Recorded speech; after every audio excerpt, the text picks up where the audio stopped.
Okay. Mr. Chairman, I move that we accept it as presented the minutes for the select board meeting of June 17th, 2019. I'll second that. Okay, a motion's been made and seconded. Is there any further corrections? All those in favor? Aye. Opposed? I'm abstaining. Okay. Wasn't present. Okay, the minutes of July 8th. Go ahead. Yeah, so number 15 on page 3 of 4, town manager update. I made a motion at that meeting to try and negotiate a 6-month contract extension. And we need to strike includes the current transfer station manager. I think that was more discussion post that motion.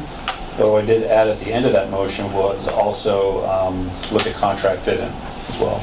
I'm sorry, with the contract? Contract bid-in?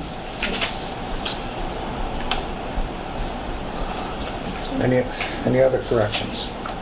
No, I think Joe's exactly right. We talked about the Yeah, you did. manager over here, but not in the context of doing anything about it. Except El Nato made the comment we should hire him as a town employee. That's right, yeah. Okay, I have one. On page 2, down there at 460 West Housatonic Street, my good friend, Mr. Bennett. Wait a minute. Yep, okay. That's Mr. Bennett, B-E-T-I-T. B-E-T-I-T. Yes, Thank you. that's it. That's all I have. Anyone else? Okay, Mr. motion- Chairman, I move that we accept as presented the select board regular session minutes of July 8th, 2019. I'll second that. Okay, motion's been made and seconded. Any further discussion? All those in favor? Aye. Opposed? Abstain. Okay. Okay, this is the time when the public may address the board on any item listed on the meeting agenda or any issue or matter of the town. If you intend on addressing the board at this time, we ask you to do the following.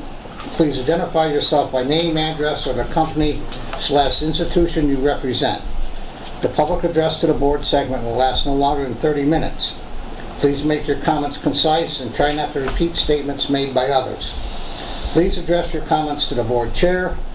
Discussion or debate on any issue may not take place at this time. Questions on procedural matters may be answered by the chair or their designee. Please be cordial and respectful of others. If anyone wishes to be recognized when an agenda item is discussed by the board, please make that request at this time. This request may be granted by the board chair. Address comments to the board chair and be concise. Is there anyone that wants to speak on to any of the items on the agenda? Peter? Yeah, I'd like to speak about these sign. Okay, number 8? Yeah. Okay. John? Mr. Bishop, John Bartelos, 37 Sleepy Hollow Drive. Item number 13. You got it, John. Dickin? I don't believe it's on the agenda, but No, you may address the board on on on the the public. APR. Yep. Go ahead now. Yep. I have some maps here that I think might be helpful, just to everybody Thank you. knows what we're talking about. Thank you. So the property in question is the land that the town took for taxes of the Barden family. And it's 152 acres, actually of APR land. And then there's another 9.5 acres of unrestricted land. And then there's another 4 acres of APR land that's in Windsor that obviously the town didn't take because the Bardens didn't owe taxes on that property to Dalton, or for that matter to Windsor. But that 4 acres creates a violation of the APR because APRs are not to be subdivided. So that's a violation that could be rectified if the town were to sell the APR land to someone who also bought the Barden's APR land then all the APR would be back in one ownership, no longer subdivided and no longer a violation. One of the significant things about a violation is that there are various grant programs available to APR properties, but if there's a violation, you can't get any, you're not eligible for any of the potential programs until the violation is rectified. But I know the town has an interest in the unrestricted property, which can be subdivided out. But I'm here to make the case that the town would be better off, the taxpayers would be better off if the town sold this land as opposed to, and then there would be, the town could collect taxes on this property as opposed to just holding on to it without, in addition to the problem of it not being maintained in agriculture, which the APR requires that property in the APR be maintained in agriculture, would be a big cost to the town to maintain that property the way the APR requires it to be maintained. So the town could get income from selling the property, could get income from taxes being paid, and would have the burden of the responsibility to maintain the agricultural land in agriculture, which would be a cost to the town, which eventually, which is continually getting greater the longer the period of time that the land isn't maintained, the greater the expense to get it back into a productive agricultural state gets. When you say get it back into production, what do you mean, what's going to take so much to get it back? Just because it's been neglected, or? Yeah, I mean, it's hay fields, the trees have fallen out of the woods lines out into the hay fields. The fences are all falling apart. There's quite a bit of pasture land. There's a brook and a culvert. The culvert has collapsed and makes two of the hay fields inaccessible. These are things that the APR has grant programs to help with, but with a violation on the APR, they're until that's resolved, they're not going to grant any money toward any of this maintenance. Ken, have we been notified that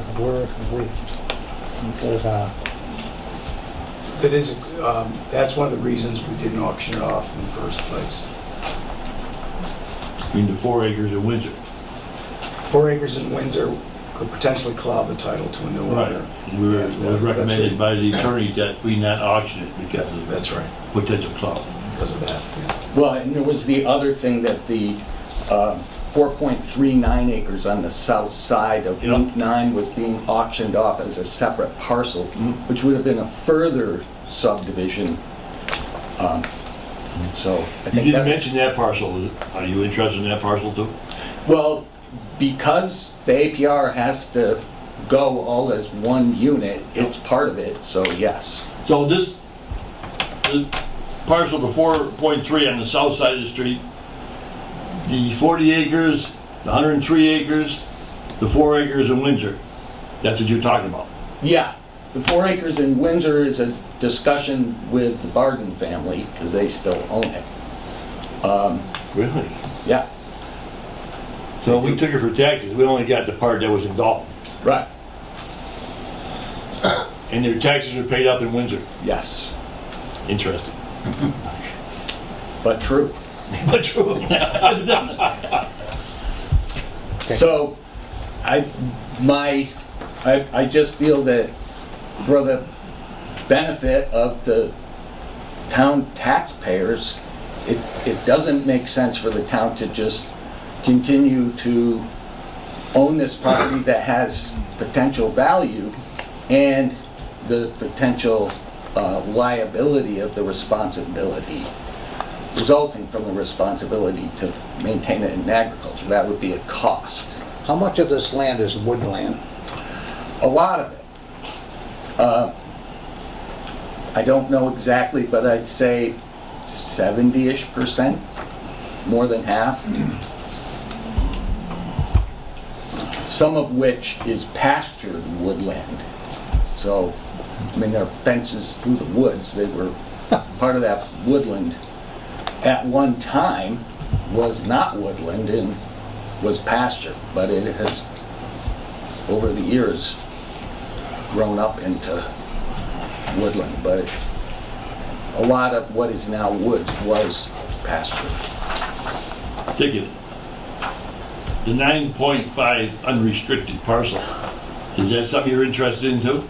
That's the North Mountain That's the Park. North Mountain. Yeah, I understand that. I mean, it's not my purpose in being here. No, You know, I'm just asking. yes, I would be. Was the town interested in selling it?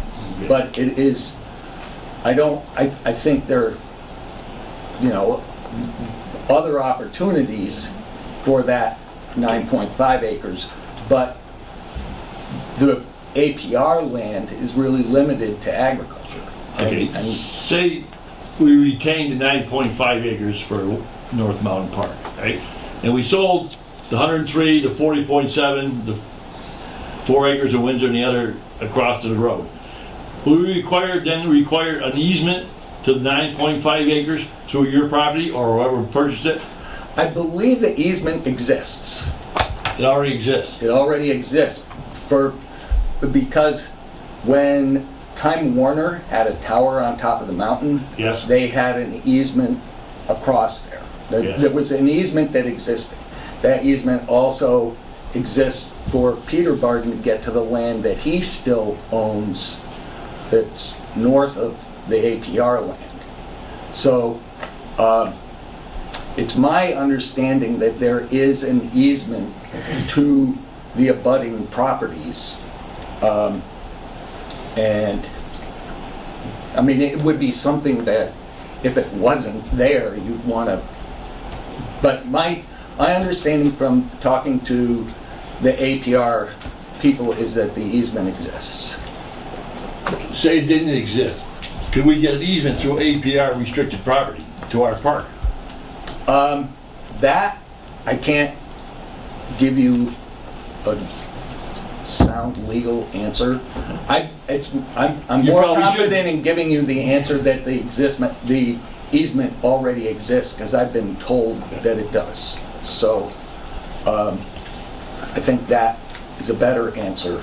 I believe it to the legal mind, huh? Mr. Chairman, I'd like to put this in like about a month out, put it on the Yes, agenda. that's exactly what I was One thing I thinking. will say is, I wouldn't even consider it unless whoever is the purchaser of that the APR property understands that that 9.5 acres is going to be a ball field, and that's the Oh, only way I would absolutely. consider it.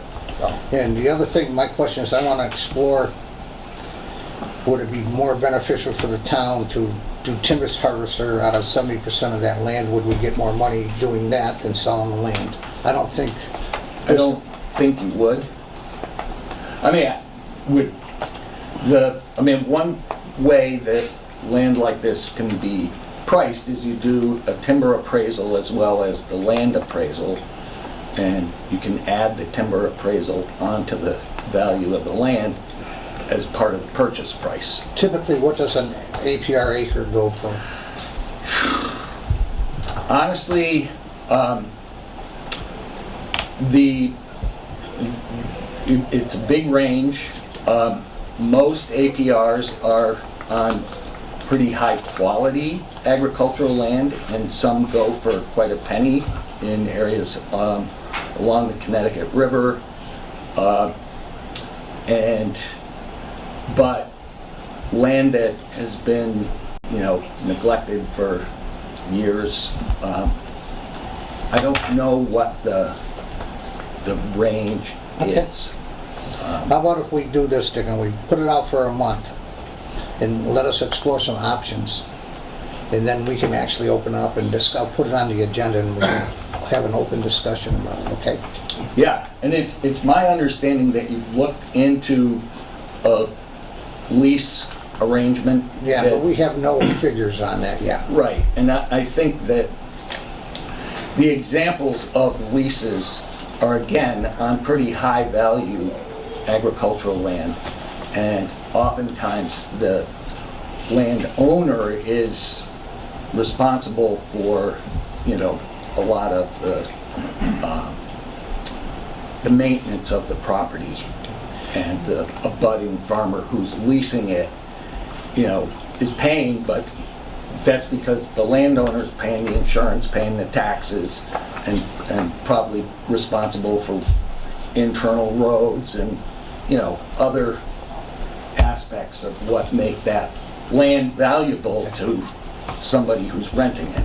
Yeah. I'd like to actually get into all that. I'd like to talk to Ken and have us doing like a financial analyzing of it to see how much taxes we would get off the sale of this land each year versus what we could rent. Yeah, and I mean, I just don't see that there is going to be a lot of interest in somebody renting it unless the town was to say, we'll maintain it, we'll replace the culvert so you can get to the back fields, we'll maintain the road, we'll clean up the damage that's been done as a result of trees falling in the fields. And if the town was going to take that on, you might be able to get somebody to pay rent for it. But if the only way you can, you know, if you're paying rent for the land and have to clean it all up, it's a money loser. I can't see that anybody would see how they would recoup their rental and do all that work to get it into shape. It's going to take years to get that land being productive again. And I think only somebody who owns it is going to be willing to invest that. If the town who owns it now was willing to invest that, I think you might be able to get some income eventually from it. But I don't think it would justify holding on to that much capital value that the land is worth for the relatively small income when you consider the expenses that would be associated with getting that. Okay. And the absence of taxes, if we leased it out. Right. If we continued to own it and we leased it out, we wouldn't be developing it Right. as taxable property. Can I just say one more thing, Mr. Chairman? Absolutely. Of course, you realize, I mean, you're certainly smart enough to know this, if the town is of a mind to follow this projected proposal, it would have to go out to a public auction. I'm not, the APR I know has another method, which is an RFP. So, because this was done on Request for proposals. Yeah. So that's another route as opposed to an auction. Okay. Because their interest is that the land be maintained as agriculture. In the case of an auction, the highest bidder might not really have any interest in agriculture. So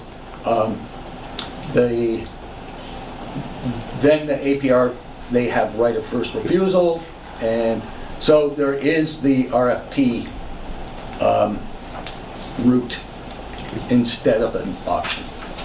But it's public, anybody can respond, Yep. and so it is a public RFP, but I think it might be a better route than an auction. Maybe. Since we only have one meeting in August and it's only in a couple weeks, we'll put this on the agenda for the first week in September. Would that be, that Yeah. way we have some, Yeah, We'll have some- I'm fine with that. yeah, because we'd like to do some exploring, get some numbers and, Yeah, good. okay? Thank you very much. Thank you. Appreciate it.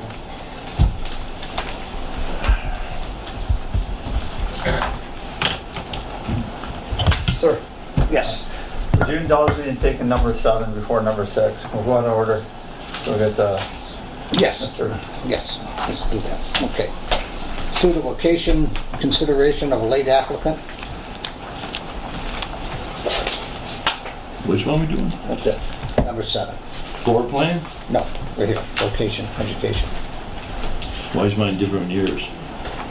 Oh, that's, wait a minute, That's- that's the license. Okay, I got it. Over here. Right there. Right here. Yep, all right. Okay. Jalen Black? Leon, yes. Jalen, okay. Got it. Okay. You Yeah, you- Okay, in the back, okay. Okay. So you just graduated from Nescus Regional Middle School. A few things about myself is I like to play basketball and baseball. I'm a camp counselor in training at Camp Russell, and I umpire baseball games. Now I'm looking forward to going to Smith 2019 for the class of 2022. I have been helping my grandpa Eric with his plumbing business, and I'm very interested. Some of the reasons that I'm interested in being a plumber, because it's a fun thing to do, and also because everyone needs a plumber in life. That's for sure. And if all this works out in high school in the plumbing business, I'm looking forward to being on the road to success in life. Thank you so much for your time. Does anybody have any objection or I need a Yeah, I got motion? just one question. with you. Sure. Look, on the front, on the introductory page, and I'm sure it's back here somewhere, but you do live in Dalton, right? Yeah. Okay, thank you. 858 Main Street, Dalton. 850. I'll say this, I'm very friendly with this family. They're a great family, and I totally support this, and I do need a plumber in my life. So, We all do. I absolutely concur. I've known Jay on for a bit now, and a good young man, and wish you all the success, and fully support this as well. Okay, a motion to grant this. Mr. Chairman, I move that Mr. Jayon Black be admitted to the be granted late admission to the vocational school program supported by the town of Dalton. I'll second that. Okay, a motion's been made and seconded. Is there any further discussion? All those in favor? Aye. Opposed? Keep up with that umpiring too. Thank you very much. Okay, you're all set. Thank you. Okay, now we'd like to open this licensing board, please. And we have the transfer of Patty's on Main Street LLC to Patty's Pub LLC. Mr. Callahan? Or whoever? No, it's not That's him. exactly right. We want to, Rick Callahan and Roberta Deuce. We owned it before, we sold it, and we got it back, basically. So the couple that bought it, I mean, they were doing great, but he unfortunately passed away very young, 42. Yeah, I remember that, yeah. And she did it, what, another year? And then she just had enough. We were actually on vacation up in Gunkwood, Maine, and we got a text saying electricity's going off at July 1st. I'm leaving, you know, so we had to rush back. And so we originally thought of trying to operate it under her license until ours came through, and we decided we have so many different things we want to do in there. We wanted to take the time, take a month to really clean it good again. We're putting in a pizza oven. I'm putting in 6 more taps, so I'll have more craft beer. We're putting Keno in. And so we figured we'll just apply for our own license. And it should be relatively quick because this is a lot smoother than the last time we tried it, right, John? Yeah. Tax problems. Yeah. Not your problem, but the Yeah, prior owner at that time. yeah. I have a question too, is are you seeking the entertainment license that was with the other one? Yes, we are. And basically just the standard hours, what they are, 1 to 1 or something like that. Yes. Open up for questions from the board. Rick, how long have I known you? 60 Long years? time. Aren't you a little old to be getting in the bar business? Shit. I don't wish that on anybody. Way too old to be getting in it, but what can I do? We're kind of stuck with the real estate, so, Yep, we you understand. know, Yeah. and it's hard, and you know, it's hard to sell a bar business. You know, Almost impossible. unless you take the mortgage, and then Yeah. this is what happens with it, Yep. you know, so. I'm only 73, it's way too young to stop working. That's right. Not the bar business, though. Try a day job. Anyway, want a motion? Absolutely. I noticed in this legal notice that it doesn't say who is being transferred from. And I think that should be in there, but it's not an impediment. I'll just make something up here. I moved that the alcoholic license at, is there an address? 645 Main Street be transferred to Patty's Pub LLC. Is there a second? I'll second it. Yeah, Richard Callahan, manager, right? Yes. Roberta Deuce, owner. And I gotta amend my own motion and to include entertainment license with our standard hours from 1 to 1. I'll second the Thank you, Eddie. motion. Okay, the amended motion's been seconded. Is there any further discussion? All those in favor? Aye. Opposed? Okay, Thank you. good luck. It's quite an undertaking and, Yes. Thank you. okay. Thank you very much. No, thank you. Okay, we'll close this licensing board. Okay.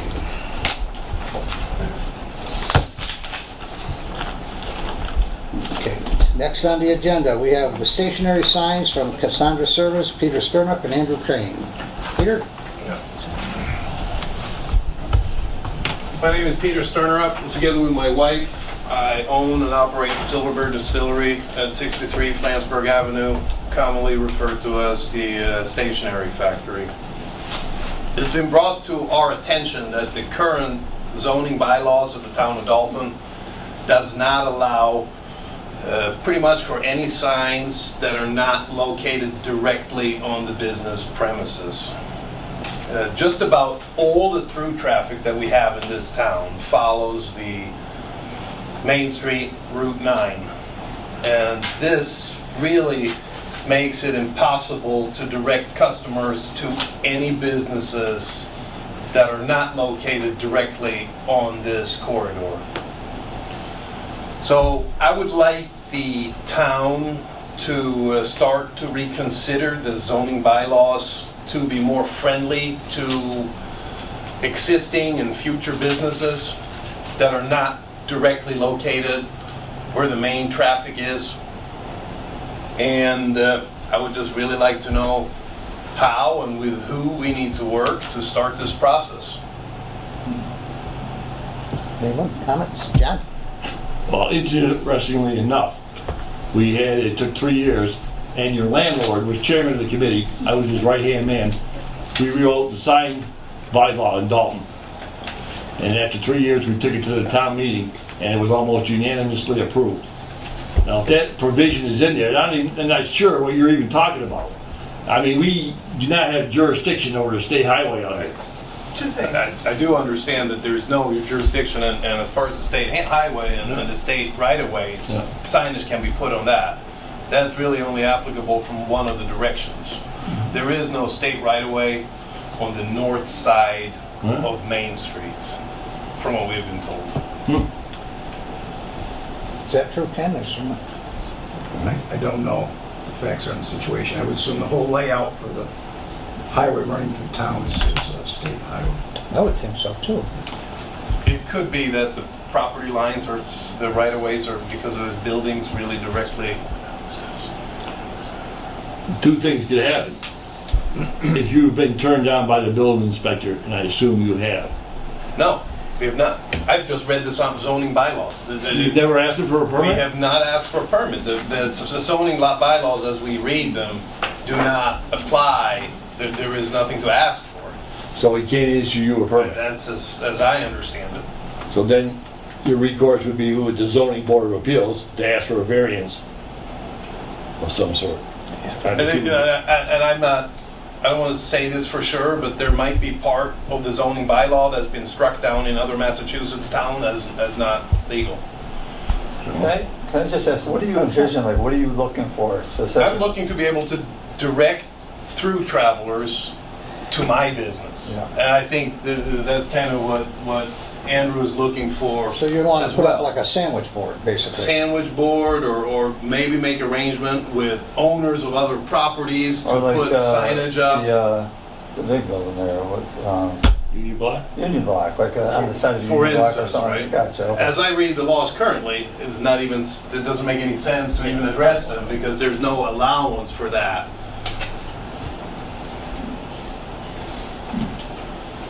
Well, if you already have determined that it's not allowable, So that's why I'm here today. yeah, well, we don't know. We're not experts on the spur of the moment what's in the signed bylaw. I understand that. That's why I'm asking that, I'm thinking that I'd like to initiate, at the very least, a discussion over what these. Yeah. One thing I'd like to just have a conversation about, I'm just kind of keeping the Ersfeld family situation in the back of my mind, is how we'd be more consultative to businesses and to residents in the community to consult them through the process, to get them as far enough to the guardrail that we're not tripping some other law or some other issue. Right.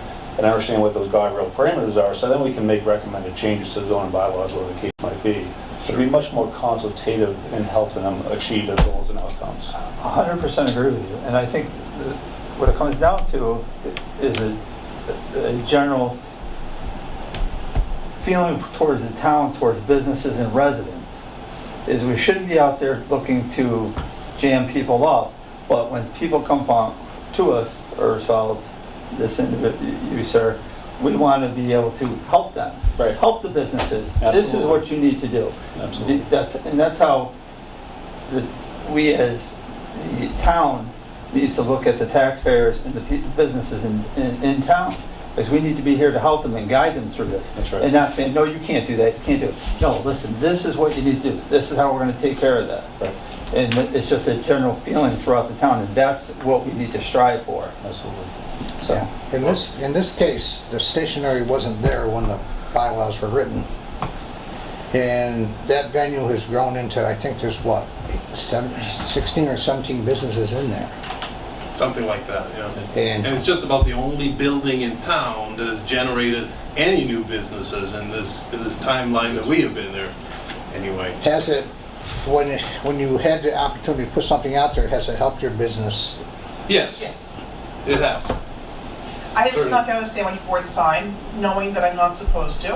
And from surveying people who will come in, I would say depending on the day, between 30 and 50% of the foot traffic through our tasting room has seen the sandwich board sign at the intersection and come in out of curiosity. That 30 to 50% increase in our foot traffic is the difference between us staying open and keeping on a part-time employee to staff the tasting room versus saying it doesn't make sense to pay them and have no one come in. And I should maybe add to that the stories I get when I talk to these people that come off the street, they are vastly different. Anything from someone coming from the Boston area, going to a wedding in Williamstown, realizing that they're an hour and a half ahead, looking for somewhere to go, to the family from Ohio, traveling to Vermont for vacation, realizing that they're late, they want to do something, they're looking for somewhere to eat, something to do, a place to stay, asking me if there's a gas station in town where they can get gas. And there's many other stories. Those are kind of, it's not like this one type of business. This is just I call it sporadic customer or yeah.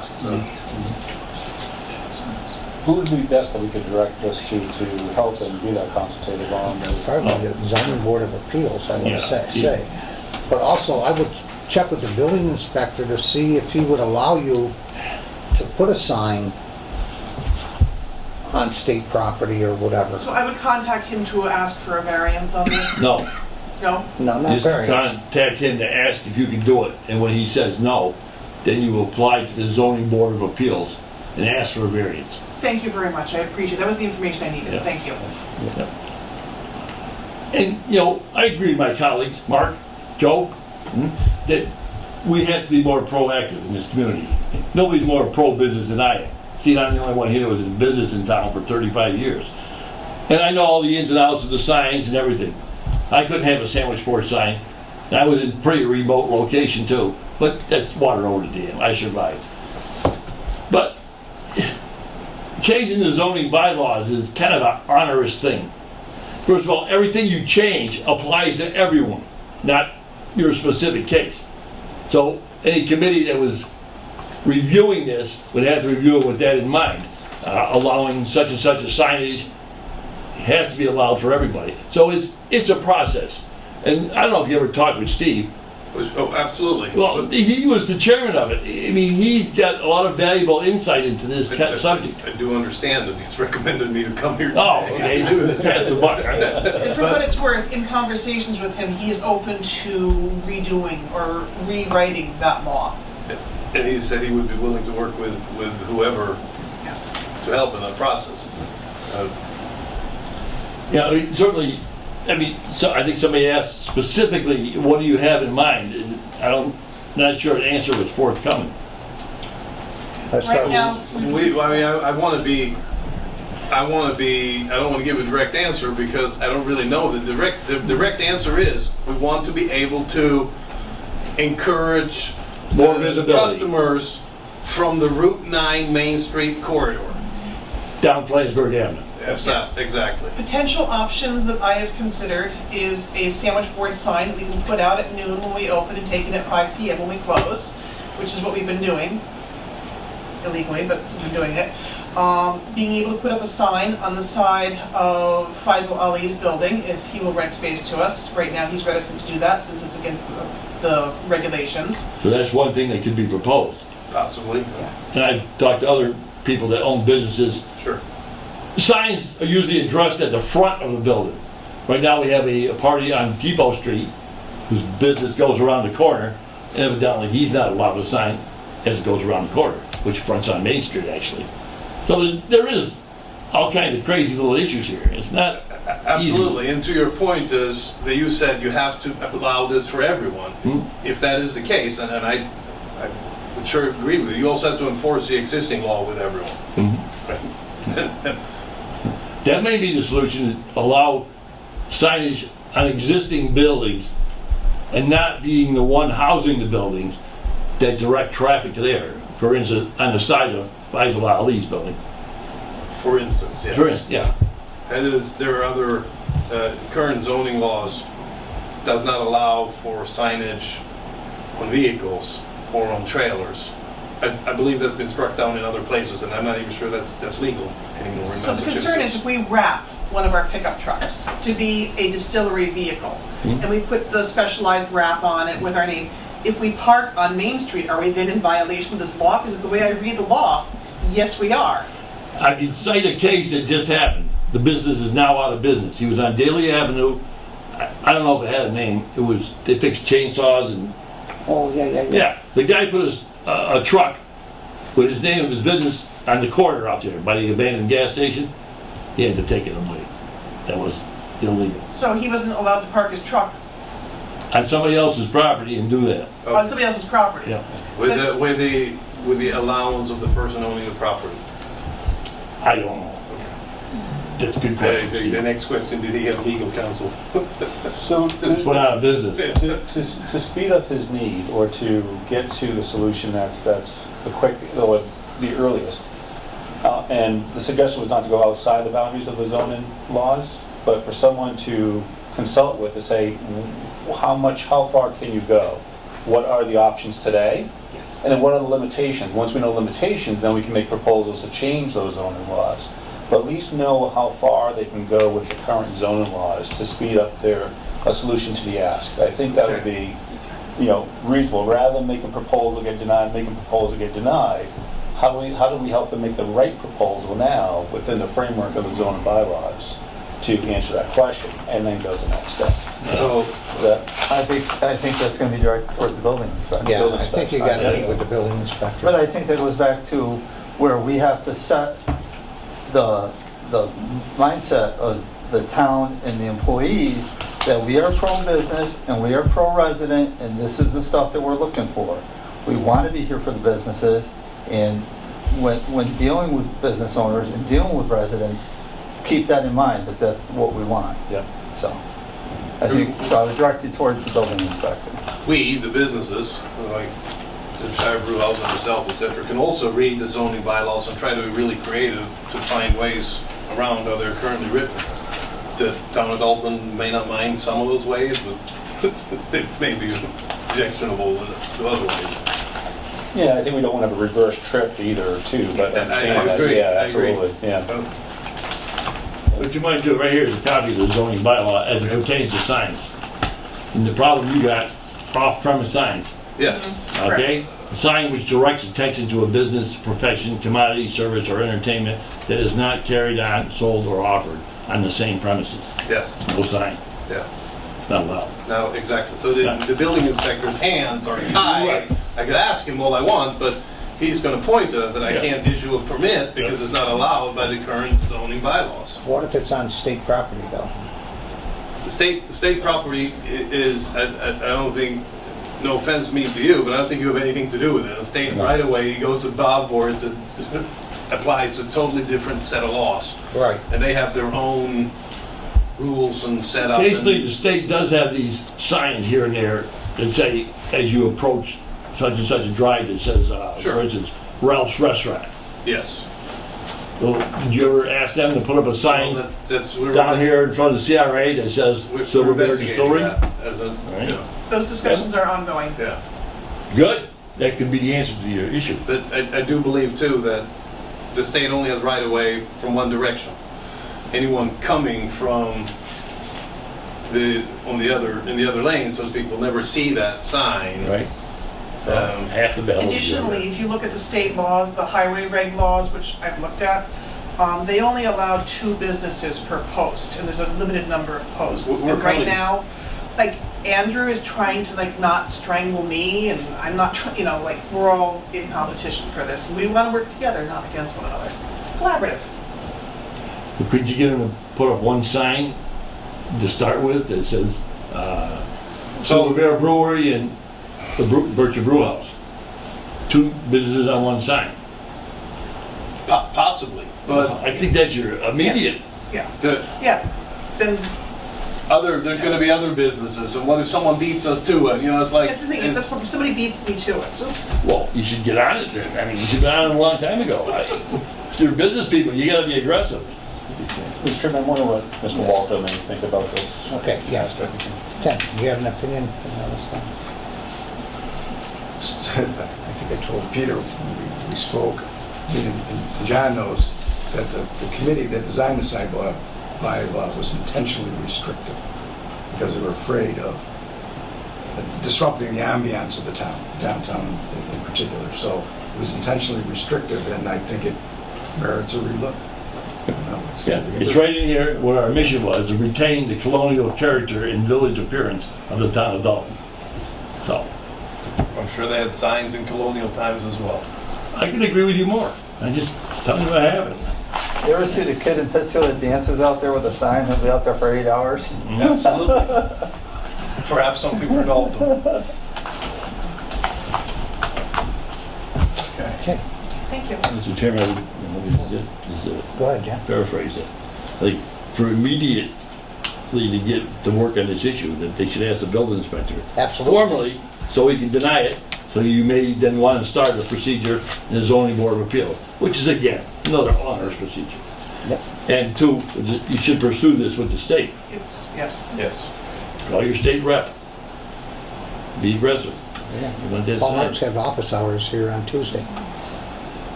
You get that one way, then, and check into it about the one right of way. That doesn't sound right. That the right of way only goes to the edge of the road. It just doesn't ring true. And ask her down there, director of the District 1 down there in Lennox. Yeah. Yeah. Yeah, we tell her what your issue is. That's the answer they gave us when we asked them, but we'll certainly get a more formal response from them. Yeah. Okay. Anything else, Peter, or you all set? Yeah. You all set? Thank you. Thank you. Thank you. Mr. Chairman, would you indulge me again? Will we take number 13 out of order? Sure.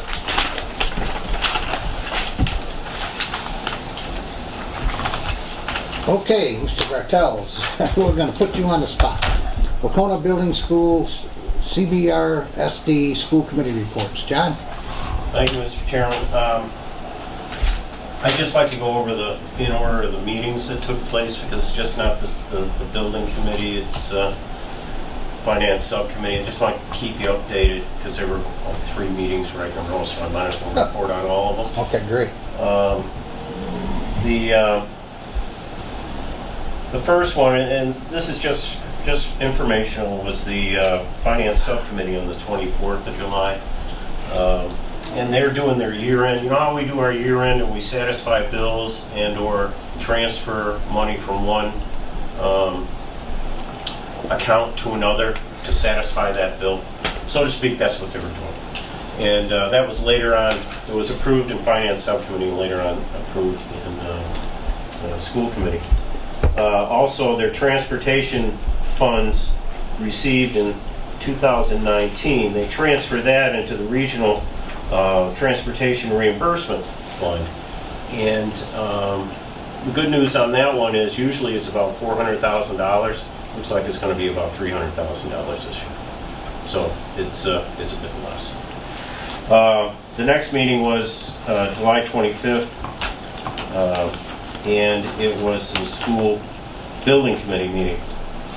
And it was an important meeting because the building committee had to decide on whether to send to the MSBA the development design of the school, which changed slightly, and it's not, they kept the same footprint or square footage on this, but they changed a lot of the entrance. I don't know if you remember the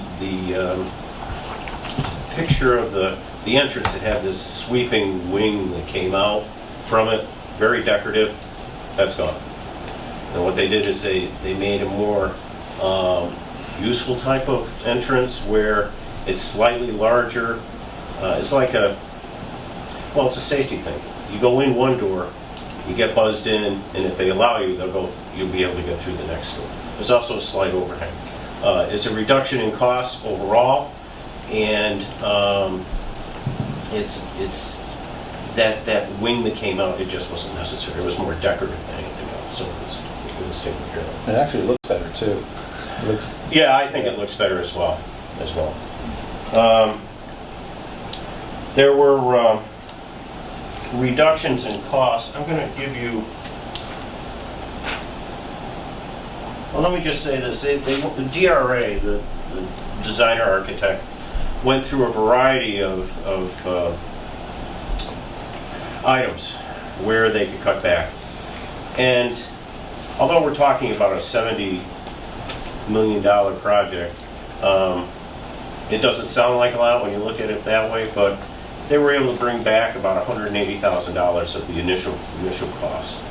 In general, the project right now is under budget by about that much, $180,000, and they're still working for ways to make the cutbacks, which goes hand in hand with what Hinsdale had asked to take care of the issue of the vote to prevent litigation, which you've all read about in the paper. Mr. Parnas has been doing a very good job. But what I have here, just so that you do have it, because we did discuss it, and Rich Peters, who is the chair or co-chair of the school building committee, did a lot of work, a lot of discussions, going to meetings with individuals in Hinsdale, Peru, and came to this agreement for the school committee or school building committee to agree upon and then pass it along to the school committee, which they did, or which we did, I should say. And I'll give you, as soon as I can find the right one, a copy of that. If I may. Yes, please. And you've probably read this in the paper, but this was the motions that were sent from Hinsdale to the CBRSD board chair and its members. Thank you. You're welcome. Thanks, sir.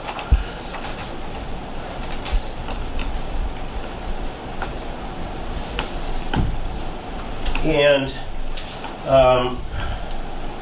basically it says, I'm not going to read it, but I think you know, is that what Hinsdale wants is for the district to solely use the 16D option of voting versus the 16N provision of voting, which is the per town vote versus the popular vote.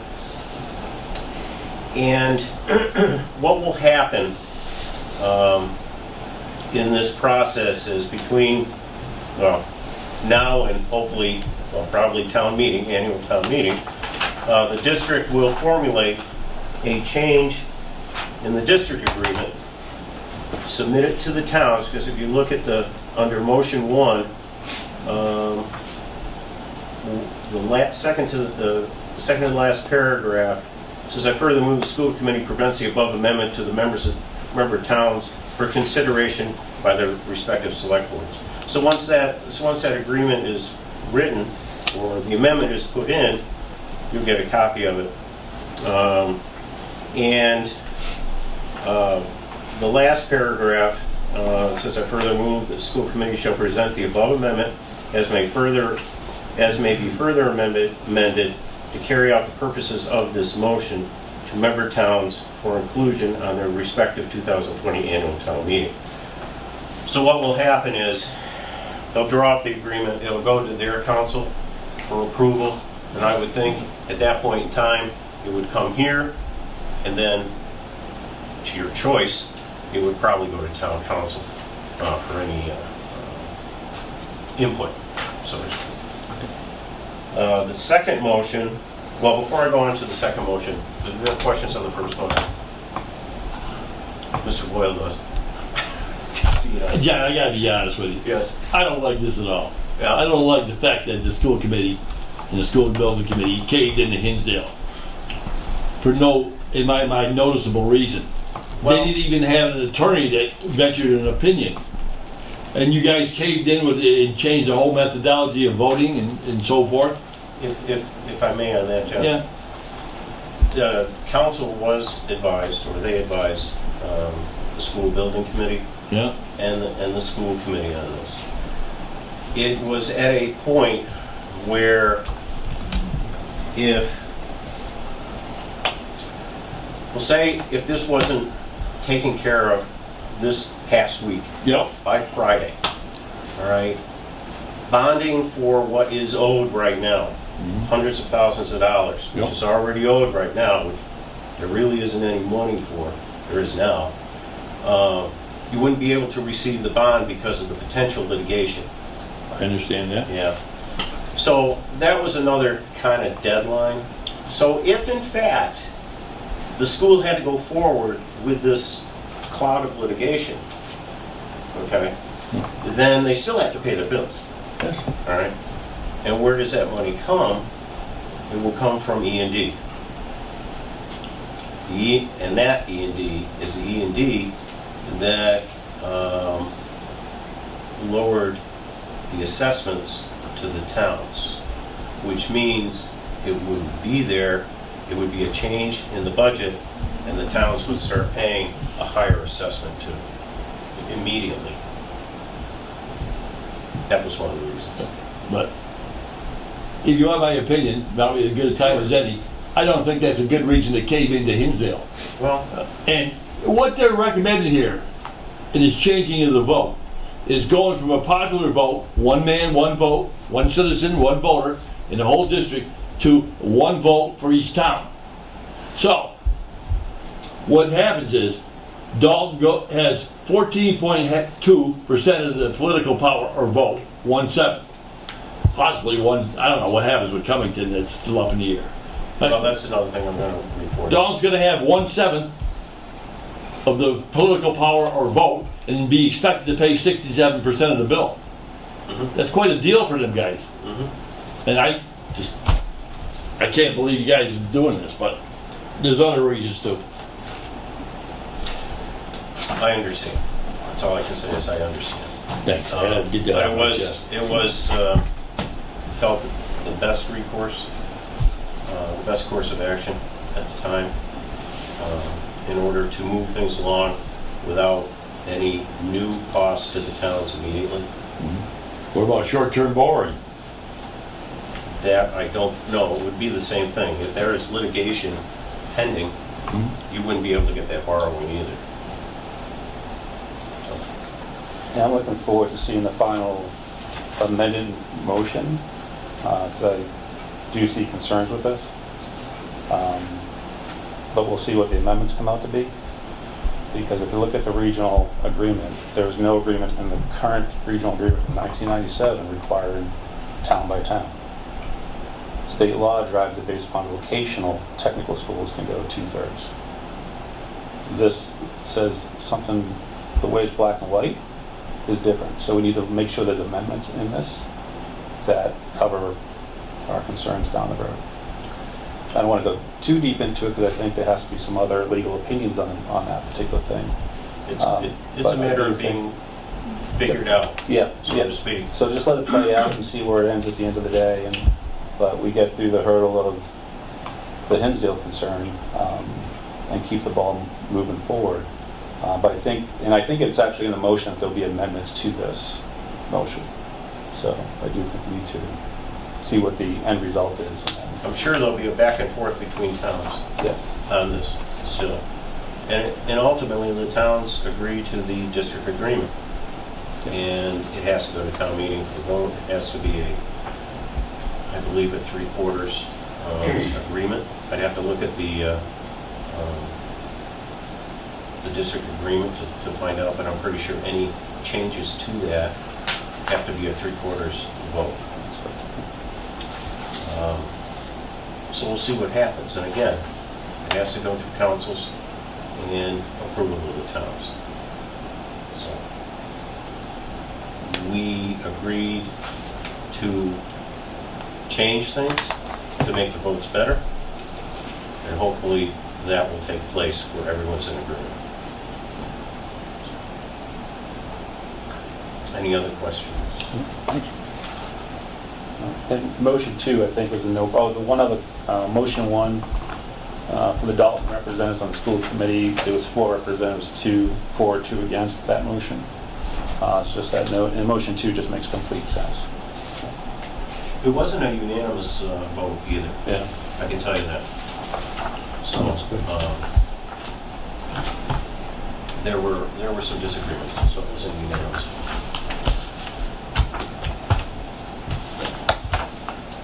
Okay, I also want to pass along this for your information, and there was some discussion, and this is in regard to the amendments that I just passed out, in particular the vote. And this is that case in Yarmouth, the Dennis Yarmouth case. Oh, yeah. And the first one is a publication from the Cape Cod Times. It's a good explanation of what happened. And the second part of that is the actual court decision. And I'm not going to go over it, but I just wanted to give it to you for your information so you can look at it. It doesn't take much, it's pretty easy reading. To give you an idea of what happened there, and it was very similar to the situation here.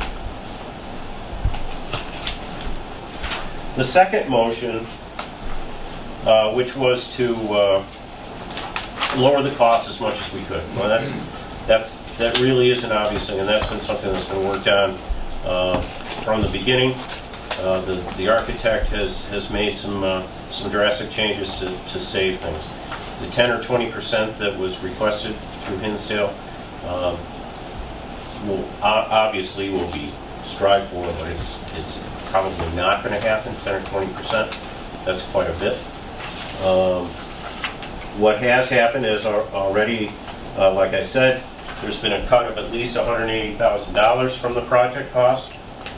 And we were also informed by Melissa Falkowski, who's the assistant superintendent, that interest rates on these loans have gone down. So we could save quite a bit on the long-term interest. There was and it was reported in the paper too about fundraising, which is good if you can do fundraising or you can get a benefactor to donate. The thing is that is, I don't know if y'all remember what happened up in Williamstown with Mount Greylock, and Williams College wanted to give $5 million to the project, and it ended up they couldn't, because they would lose drastically on their grant from the MSBA. Oh, Because if you get money from the outside and use it for the project, the MSBA is going to want their cut too. So you may get it here, yeah. but you'll lose it here. I'm good, yeah. So that's what happens. So best advice is, if people want to donate, that's fine, and it'll be used down the road after the project's done, if it can be used. And there is no money figure that I can give you right now, because as far as I know, there's nothing that's been raised. So, as I mentioned, Melissa Falkowski too, at the school committee. Well, let me back up first. DRA made the same presentation to the school committee. The school committee agreed with passing it on to the MSBA. That was all good. The Cummington withdrawal. From those who have been working with it, it doesn't seem like Cummington has really made this a priority for their town. They don't seem to be interacting as much as the district would like. Coming back to, well, not report, but respond to requests from the district. It is thought that at this point in time, and this has not been agreed to, but one of the thoughts in the school committee was, it's kind of up to Windsor to promote what they want to do to the rest of the towns. Because when Cummington leaves, then the rest of the towns are going to have to pick up their costs, whether it be OPEB or just generally school costs. So it's really up to Cummington to promote this to the towns when it does go to annual town meeting. And when will it go to annual town meeting to decide this? When the district agreement again is rewritten to allow Cummington to leave the district. And at the school committee, I voiced that. I go, we should work towards that, give it to the towns, let the towns vote on it. And if they vote it down, they vote it down. Or if they vote it up, they vote it up. Let's just get it done one way or another. So, something to be worked on.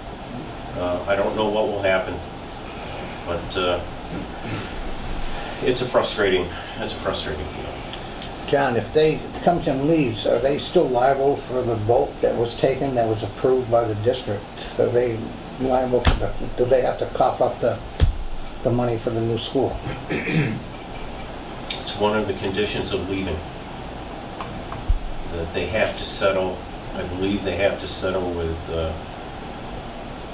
DSB, Department of Elementary and Secondary Education. They're the ultimate say, and they're one of the steps that they have to take, or entities they have to go through to be able to leave. One is the school committee. The school committee also already said, yes, you have our blessings to leave. The second is the towns, after the agreement is rewritten.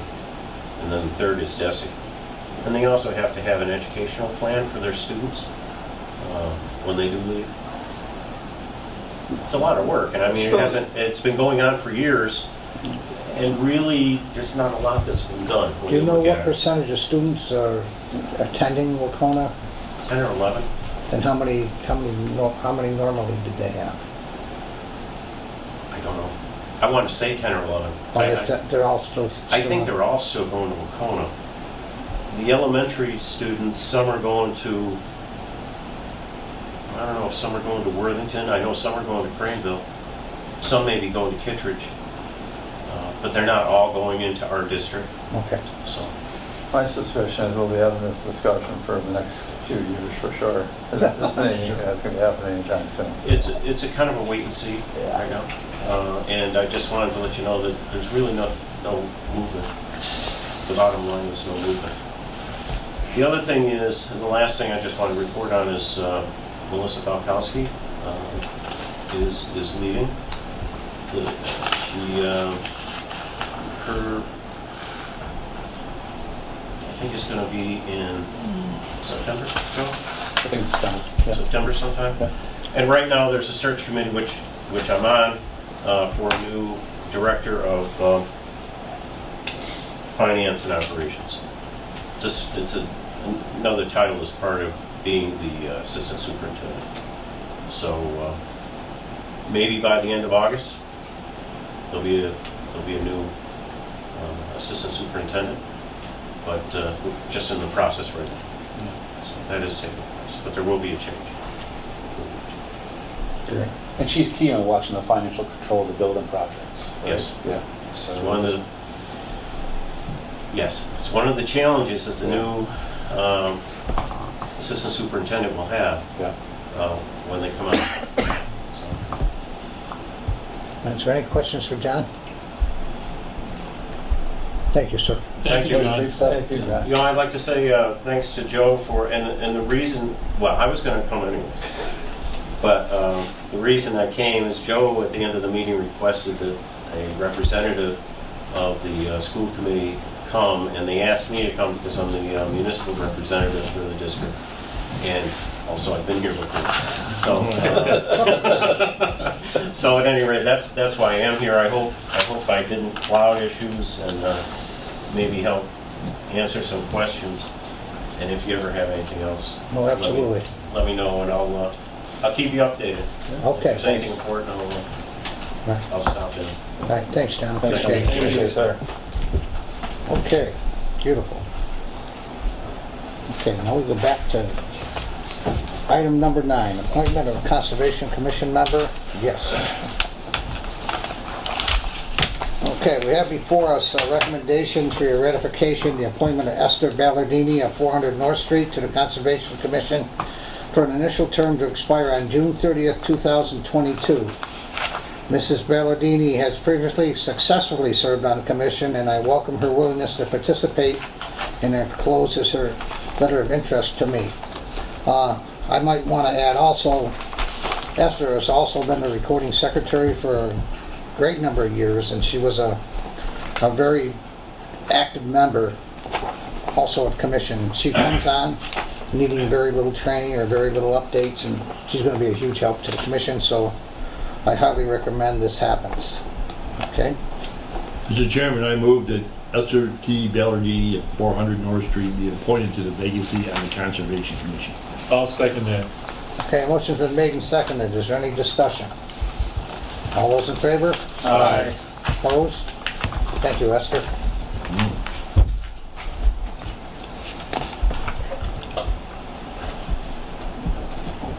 Okay, next we have a junk car extension.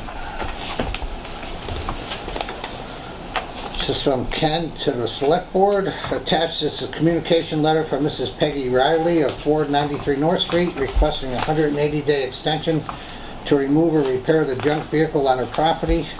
An initial extension was granted on May 13th to July 8th for the April 10th violation, with the provision that a further extension would be considered if necessary.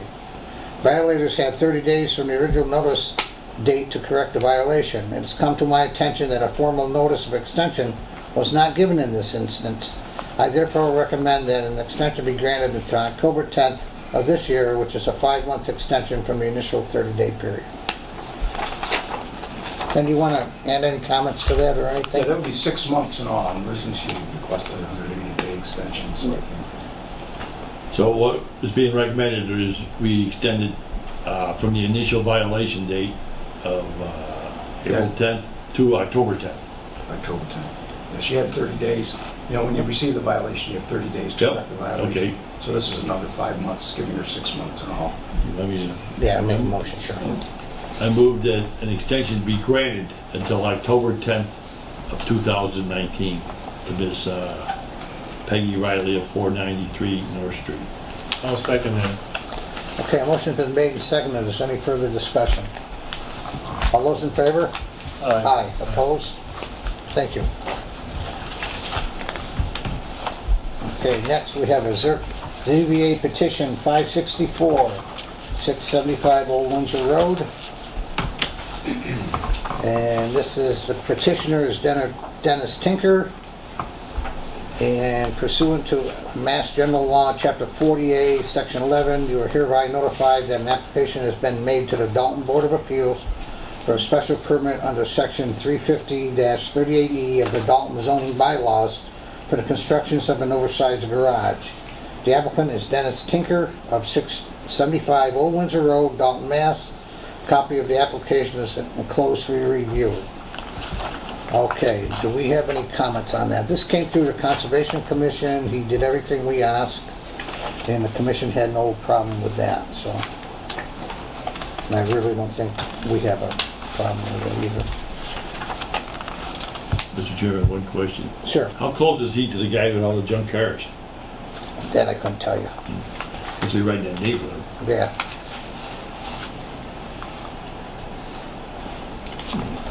Motion that we Yeah. have no opinion? yeah, no opinion. Mr. Chairman, I move that we express no opinion on the petition before the board, slated to be reviewed by the zoning board of appeals on August 6th. I'll second that. Okay, a motion's been made and seconded. Is there any discussion? All those in favor? Aye. Opposed? Okay, item 12. The Berkshire Public Health Alliance. Ken, I'm gonna let you address this one if you would, please. This is an intermunicipal agreement for the past several years through the Berkshire Regional Planning Commission. The Berkshire Public Health Alliance has been providing our public health nursing services. The contract is, so the total amount of the contract is $5,667 for the coming fiscal year. Is that a rise? Small amount. I forget exactly what it Do you recommend that we is. Yes, renew the contract? I do recommend. Mr. Chairman, I move that we And have Ken sign it. Yes. Renew the contract with the for the Berkshire Public Health Alliance. I'll second that. And the town manager be authorized to sign on our behalf. I'll second that. Yeah, I did. Motion's been made and seconded. Is there any further discussion? Just a question, Sure. and Ken, you may know this, or I don't think it's more of a curiosity, but in number 3 on that agreement, it says the town of Cheshire will be given priority for all grant-funded public health nursing activities, such as master balance classes, tick testing services through Mass Amherst, or other grant opportunities that may arise. Why would they have priority? I think that may be a mistake, and I'll check on No. that. I think we talked about this one time. Yeah. We had to appoint one town as the lead town. Had to be designated as the lead town for getting grants for this operation.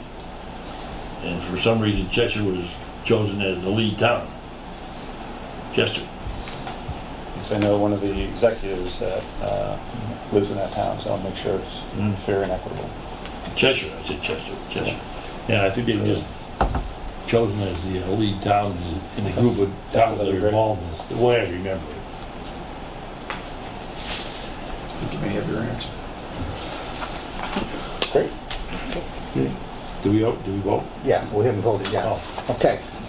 Is there any other discussion? All those in favor? Aye. Opposed? There we go. Okay. Town manager updates. Transfer station, Ken's the first one. Okay, you all should have in your packet a letter from Republic Services and from Nick Stukovich. Dan Higgins, whom I've been, of course, speaking to and corresponding by email with. I got a hold of him after our last meeting and said the select board was only willing to agree to a 6-month contract. And we'd like to see those price is kept level, and we'll negotiate with Casella, the successor contract. And they were agreeable for that, not going out 6 months, but they would agree to go out 4 months. So that is the contract. The letter says, so there's actually two things here that need to be approved. One is the agreement, which is very straightforward, 4 months more, no increase in prices. And the second is a consent to assign this contract to Casella. So it'll be steady as she goes for the next 4 months. And in the meantime, I've gotten a name at Casella and they'll start the negotiations now. Okay. So that we can get that squared away before this deal closes. They hope to close it by the end of August, but I don't know. Are the prices at the transfer station going to stay the same, or are they gonna go up this 14.2% or whatever it was? Not with this extension, Not in the 4 months. not in 4 months. Okay. Unless Casella comes in and we make a new agreement, but this should be good for 4 months. The way I see it is, this is good for 4 months. There will be a successor agreement, prices may change then. Yeah. By rumor, I've heard it still is gonna close on September 1st. Casella buying Republic. Yeah. No, I haven't heard that, but I know they'd like to get it done by the end of August. Yeah. So this would take us, what would this take us up to, Ken? 4 months, when's that? October. 4 months from today? No, 4 months from July 1st. So it's July, August, September, October. So the prices remain flat for 4 months, and the motion I made the last meeting was also get competitive bids. So we're not just blind negotiating with one provider. So we can, We would not be able to do competitive bids right now. We can look towards that next year. We'll have to see how our contract negotiations go. I mean, we're really not in any position to go out and competitively bid this thing right now. So my strong suggestion is negotiate with Casella, come back to you and tell you what the proposed terms are. If we have to shotgun the thing and put it out to bid, we can. I can tell you, the last time we did this, it was a long time ago, it was not successful. A number of people said they were gonna bid and we got one bid. and that's okay too if we get one bid. But if we are, it hit the papers that we're looking at 14% increase or 17% increase in costs. Social media trends are very negative in that increased costs. So if we don't put the competitive bid process in place, even if it's shotgun to see who responds, and we're stuck with a 3-year deal with Casella at higher rates, we lose all. Oh, we wouldn't be stuck with 3. It would be our option. We don't have to go for a 3-year deal. Okay. Right now, we're going to sign the contract with Casella, so Casella's going to take over. We'll try to negotiate a reasonable increase. If we can't negotiate it, they don't have to be 3 years. It can be 1 year, it can be 6 months. It can be whatever we agree to. So we haven't even made contact with them yet, so I don't know where Casella's going to go with this thing. What I do know, what everybody should understand, is the cost of getting rid of the garbage is going up. You have to expect cost to go I'm up. going to hold this true to our motion that passed last meeting unanimously to get competitive bids. I think at some point that's a good idea, but possibly not immediately right now, Joe. Okay. I really don't want to see 17 or 18% increase or No, 14, none of us 15% do. increase without competitive bids. Right. I fear that's what we're going to be. But Right, that's, well, we can shotgun it after 4 months. Okay. Okay? In other words, November 1st, the contract expires, Yes. okay? And then we're gonna be, Yeah. you're gonna attempt to negotiate a favorable contract with Casella. We should have that all in place well before this contract expires, So I'm right? going to try. If not, then we can shotgun it. Right. Okay, so we need 2 And motions. then things aren't favorable, we just sign a 1-year contract or something like It's that. a 1-year deal. And then, like Joe suggests, we go out to bid. Explicitly, look, we'll live with you for the rest of this Yeah. fiscal year, but we're going to go out to bid next year. Okay? It's probably a more realistic scenario. Okay, motion please.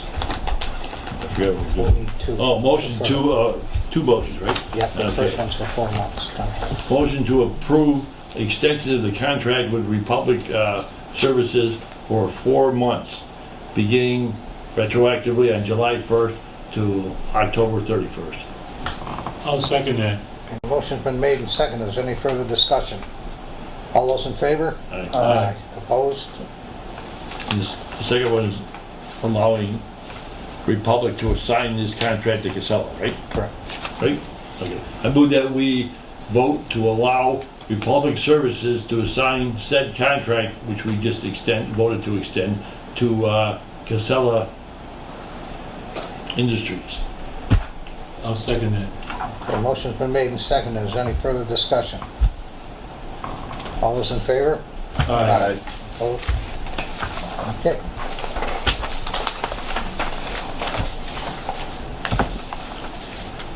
Okay, Ken, your abandoned house initiative. Okay, our health agent, Ed Fay, he arranged for the Attorney General's representatives to make a presentation to us last Thursday on the Abandoned Housing Initiative. And that's a so-called receivership program where the Attorney General helps the town to enforce the state sanitary code to rehabilitate abandoned houses.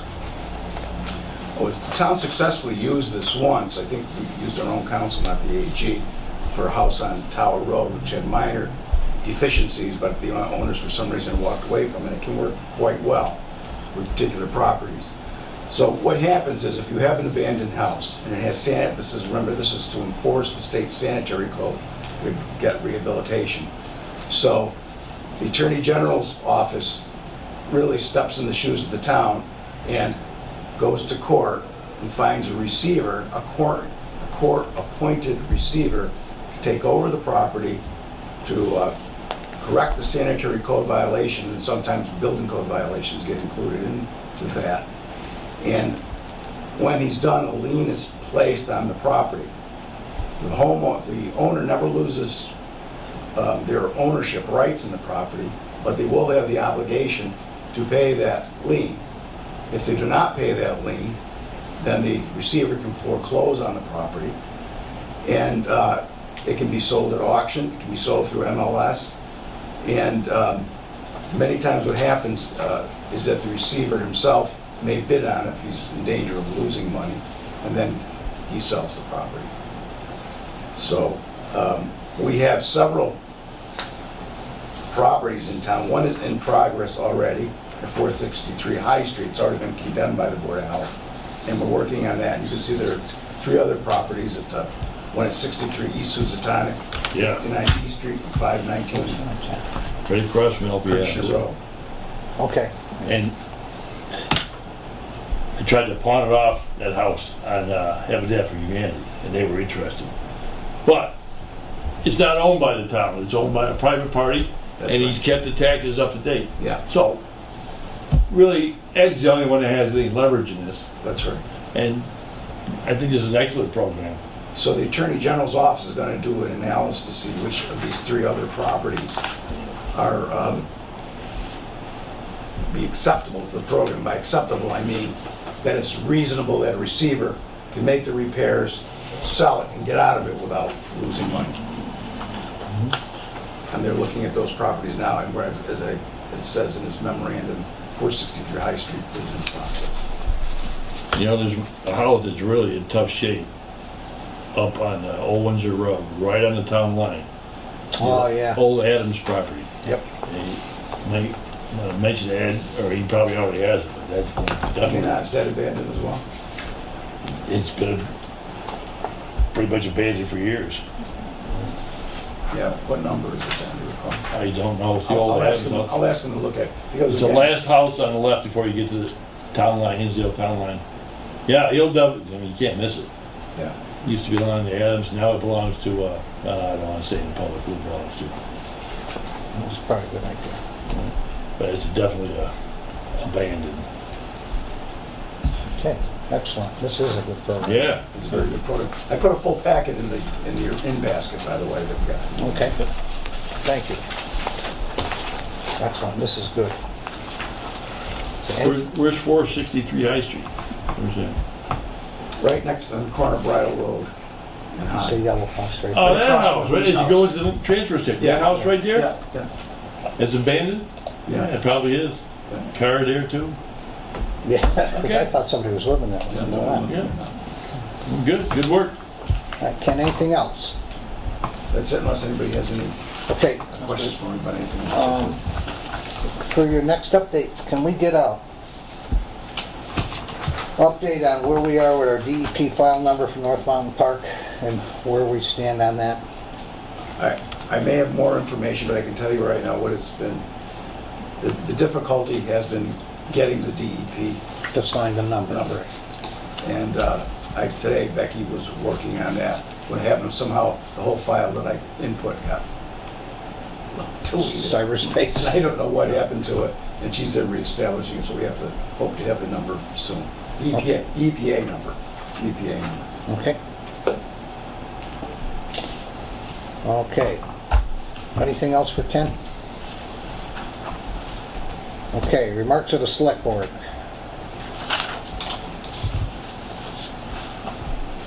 None? Okay, items for future agendas. I think we need to put the APR that Mark and I are working on for the first meeting in September, if that's agreeable with everyone. Mark and I will talk about them. We should have an open discussion before we actually go further with anything on this. Okay. Anything else for items for future agendas? I'm not sure if it's an agenda item or another process, but I'd love to just make sure, hear what the update is for the Ersfeld family, making sure everything is going on track there. I can second remark to that right now. There's a Okay. meeting of the Historical Commission tomorrow at 1 o'clock at the Senior Center, and if they pass a motion, he's all set. Okay, great. Okay? Thanks, Bob. He'll Appreciate get it. his permanent. Yep. He'll get his permanent CO. That'd be great. And thank everybody for their support on that. Chris is very thankful to the board for that. Okay? Hey, I got a question about that house, his house. Where's the driveway to it? Could probably the parking lot of the. Does he share that driveway with that church? Yeah. Yeah. So where does he park, in the back? Is he got, you know, No, he's got right to the side of it. Right on the right-hand side. Right on the side, there's a little parking lot. He's got like. okay. You just noticed that. My wife brother noticed. But There's when no the- driveway to that house. Yeah, but when the parishioners were there, they had part of that parking lot. I'm sure he owns part of that parking lot. Good. Yeah. So that's a big hallelujah. Yeah. Okay. Anything else for agendas? Okay, so leaves me to the announcements.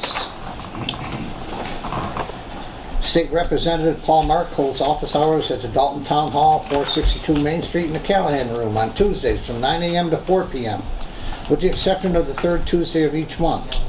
On the third Tuesday, office hours are from 9 a.m. to 1 p.m. at the Town Hall and from 1 p.m. to 4 p.m. at the Dalton Senior Center. You can reach him at his office, which is 413-464-5635.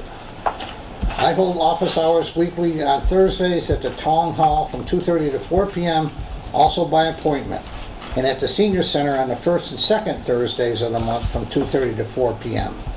To reserve time at the Dalton Senior Center, please call 413-684-2000, or for further information or to schedule other appointments, please call 413-684-6111, extension 11. And please, if you don't want to talk to me, there's four other of us here, and I will be glad to contact and set up something with you if you would like to talk with any of us. And don't be a stranger. Okay, the Dalton Green Committee and Board of Appeals and Conservation Commissions are looking for still new members. If interested, please contact the manager's office at 684-6111, extension 11. I declare that an open meeting may have a detrimental effect on the negotiation and litigation position of the public body. We're gonna have an executive session, I take it. Yeah. I didn't realize it. Yeah. Mr. Chairman, I move that we adjourn to executive session to conduct a strategy session in preparation for negotiations with non-union personnel and litigation, and not return to open session? Correct. Okay. Okay, roll call vote. Mark? Yes. Somebody can second it? Oh, second, yes. I'll second it. Thank you. Okay, roll call vote. Mark? Yes. Edward? Yes. John? Yes. Joe? Yes. Bob, yes. All right, we're in recession for 5 minutes. You go to the school thing. Yeah, they're from, they're